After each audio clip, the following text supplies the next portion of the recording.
चलिए अगला क्वेश्चन देखते हैं, बहुत इंपॉर्टेंट है।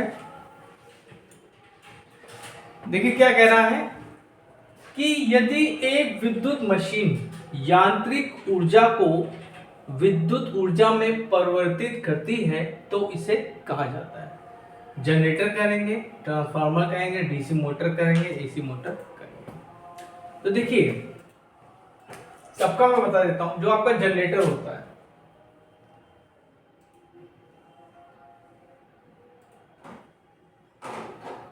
डीसी जनरेटर, ठीक। हम लोग क्या कहते हैं, इनपुट में क्या देते हैं, मैकेनिकल पावर, मैकेनिकल एनर्जी देते हैं। क्या कहते हैं, इनपुट में मैकेनिकल एनर्जी देते हैं,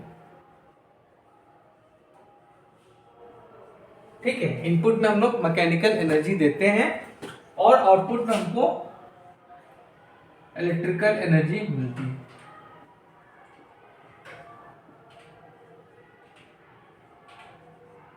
ठीक।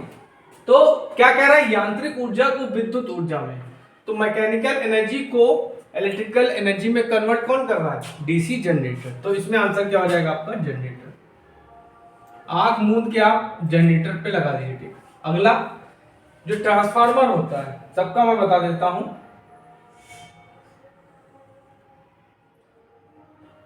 ट्रांसफार्मर, ट्रांसफार्मर क्या करेगा, वोल्टेज, ये आपका वोल्टेज हो गया, ये आपका करंट हो गया, ठीक। तो आउटपुट पे भी वोल्टेज आपको मिलेगा, आउटपुट पे भी आपको वोल्टेज मिलेगा और करंट मिलेगा, ठीक। ट्रांसफार्मर क्या करता है, फिक्स्ड फ्रीक्वेंसी पर, यहां पे फ्रीक्वेंसी क्या होगी, फिक्स्ड फ्रीक्वेंसी, फिक्स्ड फ्रीक्वेंसी पर, ठीक। वोल्टेज अगर यहां पे वोल्टेज जो आप दे रहे हो कम है तो ये क्या कर देगा, बढ़ा देगा, ठीक।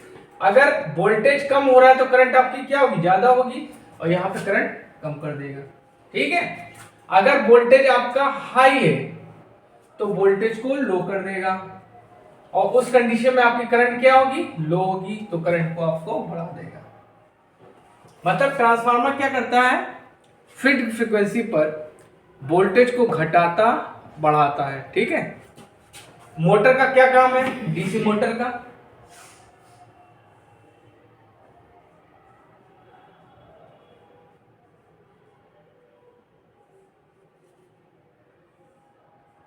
डीसी मोटर क्या करती है, इलेक्ट्रिकल एनर्जी को, इलेक्ट्रिकल एनर्जी को मैकेनिकल एनर्जी में कन्वर्ट करती है,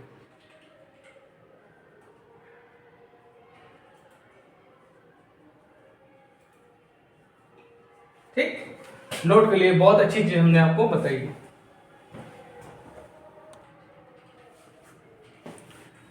अब देखिए अगला क्वेश्चन, अगर हमारे पास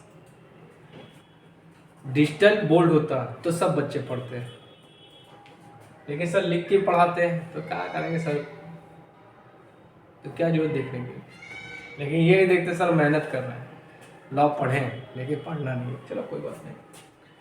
क्या कह रहा है, डीसी जनरेटर में कम्यूटेटर का कार्य होता है, ठीक। एसी को एसी बदलना, एसी को डीसी बदलना, डीसी को डीसी बदलना, डीसी को एसी बदलना। देखिए कम्यूटेटर होता क्या है पहले समझिए।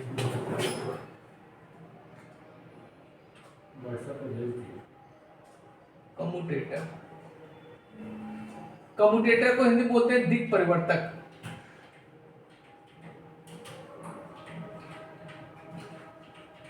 इसको बोलते हैं हिंदी में दिक् परिवर्तक, ठीक।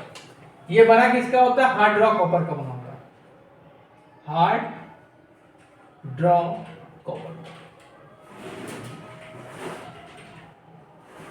इसको हिंदी बोलते हैं कठोर कर्षित तांबा।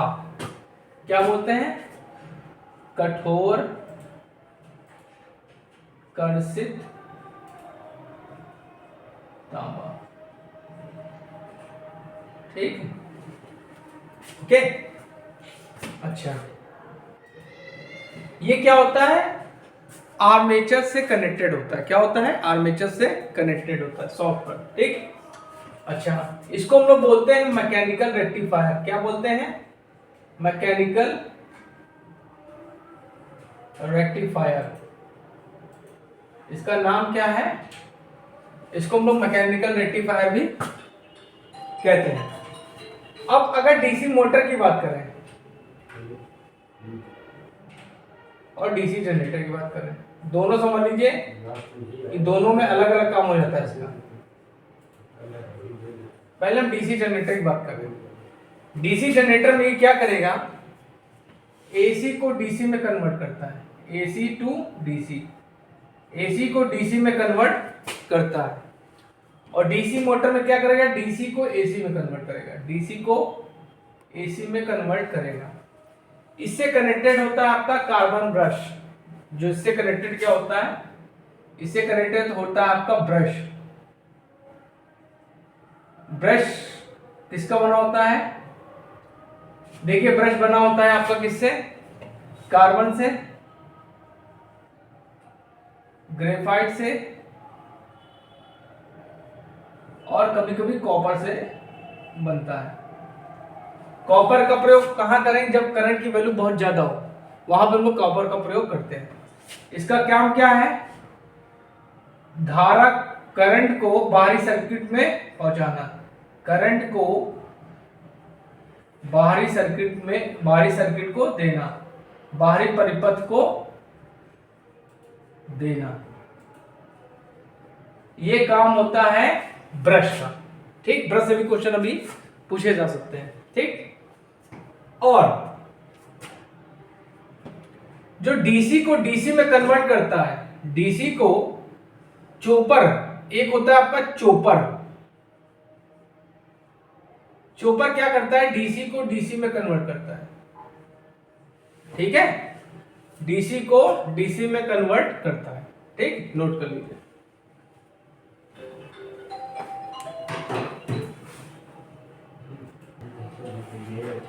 चलिए अगला क्वेश्चन देखते हैं, बहुत इंपॉर्टेंट है ये। देखिए क्या कह रहा है कि डीसी जनरेटर के सिद्धांत पर कार्य करता है, ठीक। फैराडे के electromagnetic induction, mutual induction, Lenz law और ओम्स लॉ, ठीक है। देखिए तो इसमें आंसर क्या हो जाएगा आपका, पहला बिल्कुल सही है, पहला बिल्कुल सही है। म्यूचुअल इंडक्शन पे आपका ट्रांसफार्मर काम करता है, किस पे, ट्रांसफार्मर काम करता है। लेंज लॉ क्या है, लेंज लॉ जो फैराडे का सेकंड लॉ है उसको मॉडिफाई करके लेंज ने अपना नियम दिया था। उन्होंने बताया था कि जो आपकी ईएमएफ का डायरेक्शन होता है वो उसको लेंज ने बताया था। ओम्स लॉ क्या है, बहुत से बच्चे ओम्स लॉ में भी कंफ्यूज आते हैं, ठीक है, तोड़ मरोड़ के कोई भी कुछ ओम्स लॉ दे देते हैं, बच्चे कंफ्यूज होते हैं। देखिए ओम्स लॉ कई बार, ओम्स लॉ आपका ये भी है, V is directly proportional to I। Ohm's law आपका ये भी है, I is directly proportional to V। Ohm's law आपका ये भी है, V is equal to IR। Ohm's law आपका ये भी है,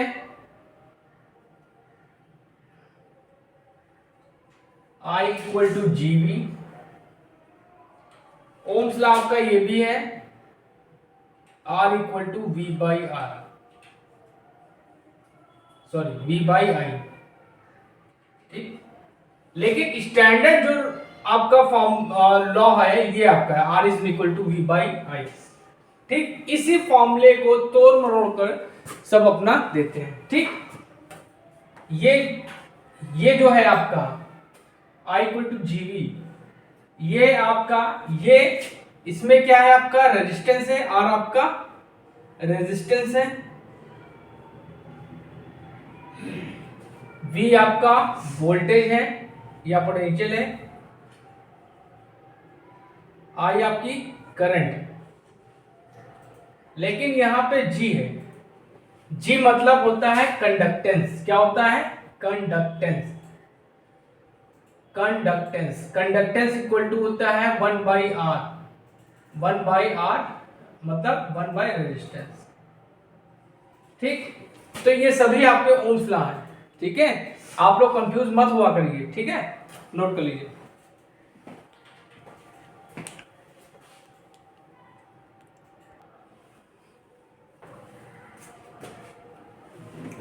हाँ देखिए, ये क्वेश्चन देखिए, बहुत इंपॉर्टेंट क्वेश्चन है।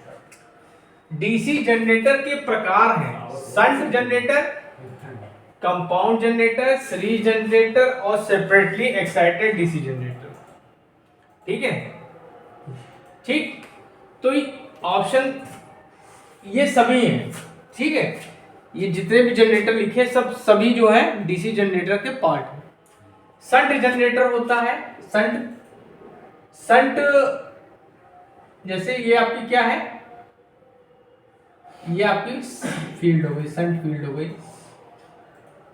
इसके पैरेलल में अगर हम आर्मेचर लगा देते हैं, ये फील्ड वाइंडिंग हो गई, और इसके पैरेलल में जब हम आर्मेचर लगा देते हैं तो ये बन जाता है आपका शंट जनरेटर। ये आपका लोड हो गया।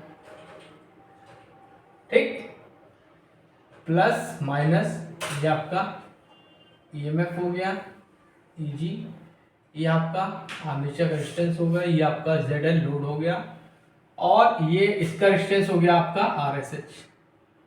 ठीक, यहाँ पे आपकी जो करंट आएगी वो ISH आएगी, और ये करंट होगी आपकी IA, ये करंट आपकी होगी IL। ठीक, ये आपका शंट जनरेटर है। और इसमें क्या होता है, मोल टर्न्स होते हैं। इसमें क्या होते हैं, मोल टर्न्स होते हैं। क्या होते हैं, मोल टर्न्स। ठीक, और पतले तारों का प्रयोग करते हैं।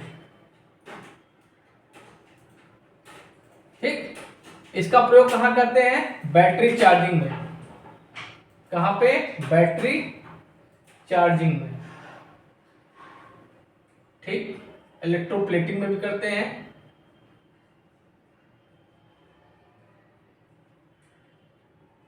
और इसका जो वोल्टेज रेगुलेशन होता है बच्चों, वोल्टेज रेगुलेशन बेस्ट होता है। वोल्टेज रेगुलेशन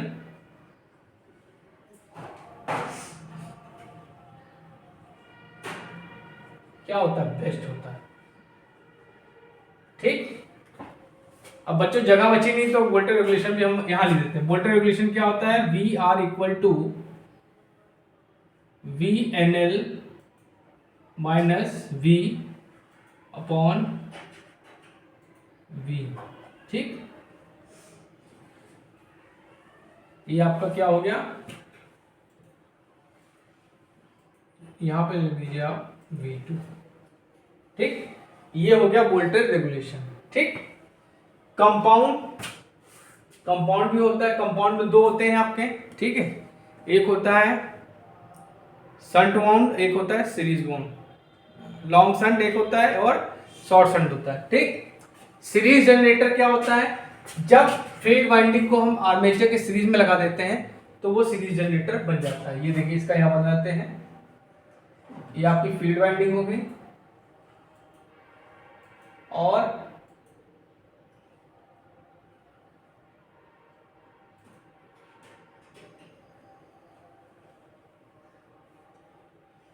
ये आपका आर्मेचर हो गया,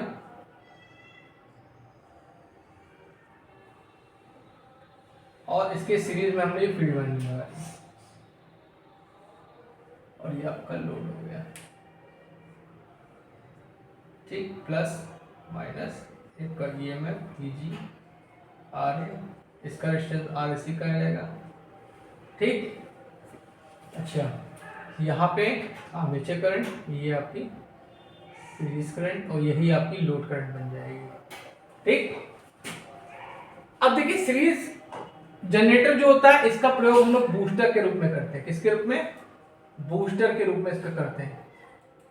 डीसी ट्रांसमिशन लाइन में एज अ बूस्टर इसका प्रयोग हम लोग करते हैं, और इसका वोल्टेज रेगुलेशन सबसे खराब होता है।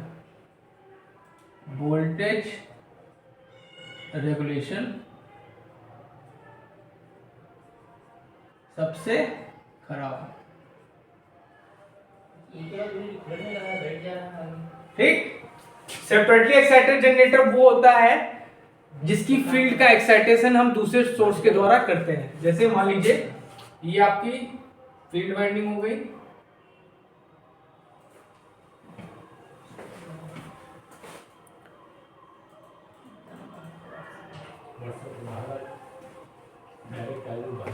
ये आपकी फील्ड वाइंडिंग हो गई, इसको एक्साइटेशन हम दूसरे सोर्स के द्वारा करेंगे,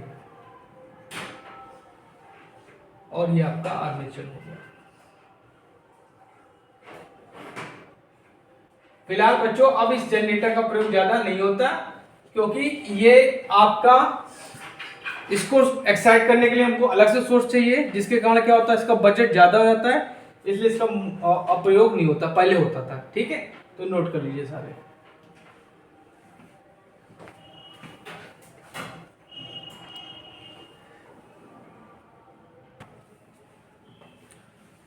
चलिए देखते हैं क्वेश्चन क्या कह रहा है कि इलेक्ट्रिक मशीन में डैश डैश कम करने के लिए कोर को लैमिनेट किया जाता है। ठीक, देखिए कोर को लैमिनेट करने के लिए हम लोग वार्निश का प्रयोग करते हैं। कोर को लैमिनेट करने के लिए हम लोग वार्निश का प्रयोग करते हैं। वार्निश का प्रयोग करते हैं, चाइना क्ले का प्रयोग करते हैं, जो आपको मिल जाए। ठीक, कोर की जो थिकनेस होती है वो होती है 0.35 mm टू 0.5 mm। ठीक, अब लैमिनेशन क्यों करते हैं? To reduce eddy current loss, to reduce eddy current loss, eddy current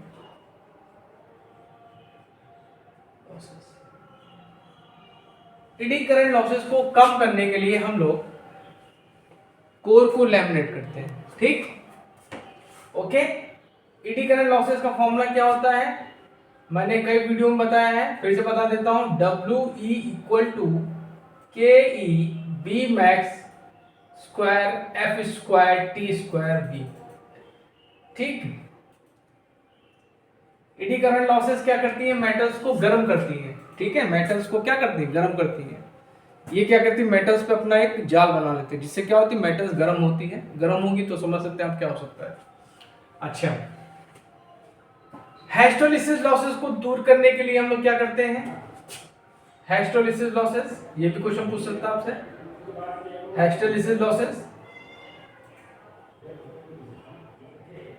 इसको दूर करने यहां पे लिख देते हैं हम लोग सिलिकॉन स्टील का प्रयोग करते हैं। सिलिकॉन स्टील, सिलिकॉन स्टील में आपका जो स्टील होती है वो 93% और जो आपका सिलिकॉन होता है वो होता है 7%। ये भी क्वेश्चन पूछा गया है। ठीक, हिस्टोलिसिस लॉसेस का फॉर्मूला होता है WH equal to KH B max की पावर 1.6 F इंटू B। ठीक है, कॉपर लॉसेस का फॉर्मूला होता है I स्क्वायर R। ये क्या होती है? वेरिएबल लॉसेस होती है। क्या होती है? वेरिएबल लॉसेस होती है। वेरिएबल लॉसेस मतलब ये लोड पे डिपेंड करती है। Depends on load, depends on load.